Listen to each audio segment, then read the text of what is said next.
So hi everyone, I'm Matt. I am the CEO and co-founder of ReNewFood. I am not in digital tech, I am in biotech and food tech. So I'm here as kind of an example of what else we're doing in Sheffield, in the sort of startup ecosystem. And I'm actually housed just down the corridor here at STP, so I'm another example of kind of the more wet lab space that we're starting to build out here. So ReNewFood, we, as I said, straddle that a kind of a weird position between biotech and food tech to produce natural but new to food protein-based flavour ingredients that can help break down the main barrier to innovation in food tech, and that is taste. So what do I mean by this? Well, if you think about all the issues the food system is currently facing, there's going to be a lot of flashing. I have a lot of, on Canva, these are lovely transitions. On Google Slides, these are going to be horrible flashes. I do apologise. Yeah, I didn't know it was going to be, I didn't know Canva was an option. It would have been great. It's no worries. So the food industry contributes over a quarter of our greenhouse gas emissions. 60% of that is driven through animal agriculture alone. So that's, really big issue. Supply chain, so we've got stuff like the war in Ukraine, unrest in Madagascar. These are all issues that contribute towards difficulty supplying certain ingredients for food, drives up food prices. But also we've got a population issue that we need to think about. The global population is going to increase to 10 billion by 2050. How are we going to feed everyone?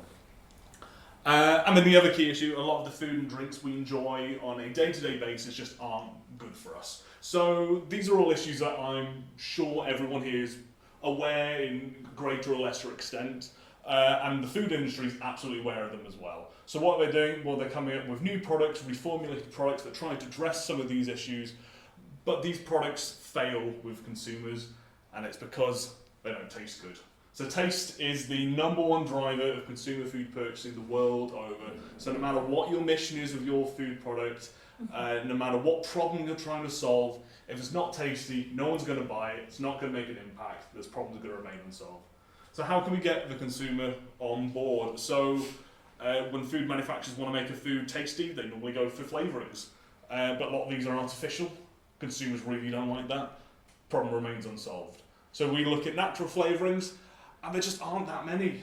The few we have that are available to us are only suitable for very specific applications, not for a lot of the main sort of taste applications that we're looking to solve in the food industry. So at ReNewFood, I think we found a new source of natural food ingredients. We think proteins are a really good source, and we're not just saying that because we're protein engineers.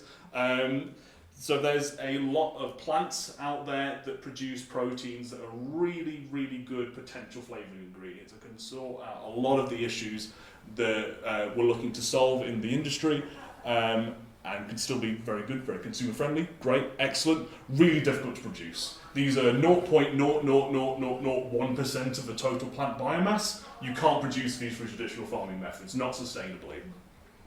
So what do? We at ReNewFood use a technology called precision fermentation. So we take these proteins and we produce them in microbes and can scale them up to a much greater scale than what could be achieved through traditional farming methods. So we start by identifying these flavoured proteins from consumer recognisable plant sources. We use our in-house expertise in biological engineering, strain engineering to produce these proteins in microbes at a much greater scale than what could be achieved through traditional farming methods. And then our proteins can then be used to bring great flavour to the food and drink products that are helping to change our food system. So this is just ReNewFood in a nutshell. We do everything from identify to applying our proteins to food. So I'm going to talk a little bit about our first couple of products that we're developing. So these are a meaty protein that we've designed for plant-based meat, and also a portfolio of sweet proteins to act as sort of natural sugar replacements. So in meat, the protein that makes meat taste meaty is myoglobin, which is a type of heme protein. So what we've developed is, or identified and brought to food, is a new type of heme protein from a plant that can bring the same meaty taste and appearance to plant-based meat. This is a product category that needs to succeed if we're going to lower our reliance on animal-based agriculture, but has really struggled to grow due to the poor sensory appeal of current generation of products. So with our sweeteners as well, I think we all know in the UK some of the issues that we've been trying to solve with sweeteners. We've had the sugar tax, the high fat salt sugar legislation that sort of kicked in, I think, last year. But none of that's really worked because low sugar food and drinks just don't taste as good as the real thing. We need better natural sweeteners that can genuinely replicate the taste of sugar, and that's what we're doing with sweet proteins. These are calorie neutral alternatives to both sugar and artificial sweeteners. The question I normally get is, okay, this is great, you're a scientist, you're producing these proteins, excellent. How do you actually know they taste good? So I'm preempting that question now by keeping these slides in.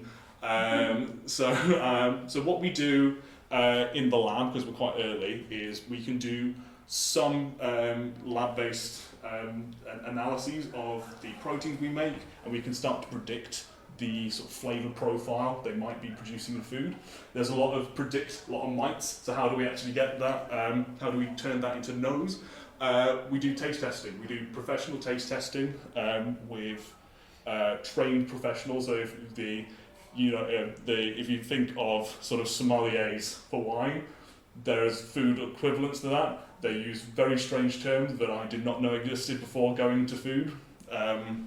But these are the kind of people we want to taste our proteins. And then at some point in the future, we'll be able to get the general public to taste test these. So we're still a very early company. We incorporated in March. So we are still at so we've just completed that first phase of lab-based sensory testing. We're hoping to do taste testing professionally next year. And we're hoping to enter the market with our first protein in 2027. And once we do that, I'll let everyone know so you can taste our sort of meaty plant-based foods. So I just want to finish up by talking a bit about the team. So it's led by myself leading the commercial side, and my two co-founders, Tuck and Kang Lam, leading the technical. We're all, I'm still technically employed by the University of Sheffield. Tuck and Kang Lam is staying with the University of Sheffield. And I wanted to just highlight this because we're one of many really interesting, kind of blowing my own horn here, but yeah, really interesting tech-heavy companies coming out of the University of Sheffield. They're more on their way. We're really trying our hardest to build an ecosystem of deep tech startups here in Sheffield. So if you're in a position to help us support that, excellent. And I'd like to hear more.